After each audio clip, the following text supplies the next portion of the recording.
আসসালামু আলাইকুম everyone, welcome to new cooking video. আজকের রেসিপি হলো নতুন আলু দিয়ে বকের মাংসের ঝোল। প্রথমে নিয়ে নিল নতুন আলু, আর এখানে হচ্ছে বকের মাংস।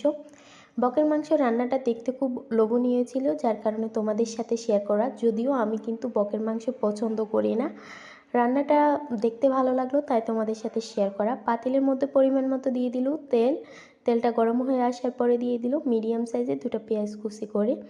পেঁয়াজটাকে একটু নেড়েচেড়ে ব্রাউন কালার করে নিতে হবে। এই তো ব্রাউন কালার হয়ে গেছে। এখন দিয়ে দিলে 1 টেবিল চামচ পরিমাণ রসুন বাটা, হাফ টেবিল চামচ পরিমাণ আদা বাটা, পরিমাণ মতো হলুদের গুঁড়ো, 1 চা চামচ পরিমাণ মরিচের গুঁড়ো, আর 1 চা চামচ পরিমাণ হোমমেড মাংসের মশলা, স্বাদ মতো লবণ দিয়ে একটু ভালো করে ভেজে নিতে হবে, যাতে আদা রসুনের কাঁচা ঘ্রাণটা চলে যায়। এখন দিয়ে দিলে অল্প একটু পানি। এবার মশলাটাকে ভালো করে কষিয়ে নিতে হবে। অনেকেই ভুল ধরতে পারে দারচিনি, তেজপাতা, এলাচ কেন দেওয়া হয় না, কারণ এগুলো পাউডার করা ছিল মশলার সাথে। মশলাটা যখন কষে আসছে, এখন দিয়ে দিতেছে বকের মাংসগুলো।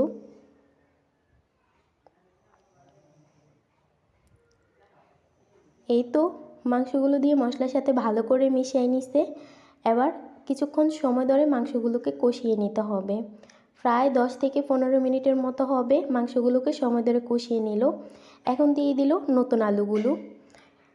এই তো আলুটা দিয়ে মাংসের সাথে আবারও মিশিয়ে নিল। এখন আবারও প্রায় 7 থেকে 8 মিনিটের মতো মাংস আর আলুটাকে কষিয়ে নেওয়া হলো।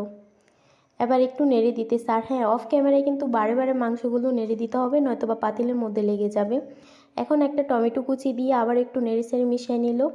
এবার দিয়ে দিল পরিমাণ মতো পানি, অর্থাৎ ঝোলের জন্য যতটুকু পানির প্রয়োজন ঠিক ততটুকুই দিতে হবে। দিয়ে ঢাকনা দিয়ে প্রায় 7 থেকে 8 মিনিট জাল করে নিছে। পানিটা যখন কমে আসছে, উপর থেকে রাঁধুনি মাংসের মশলা দিয়ে দিলে কিন্তু রান্না কমপ্লিট।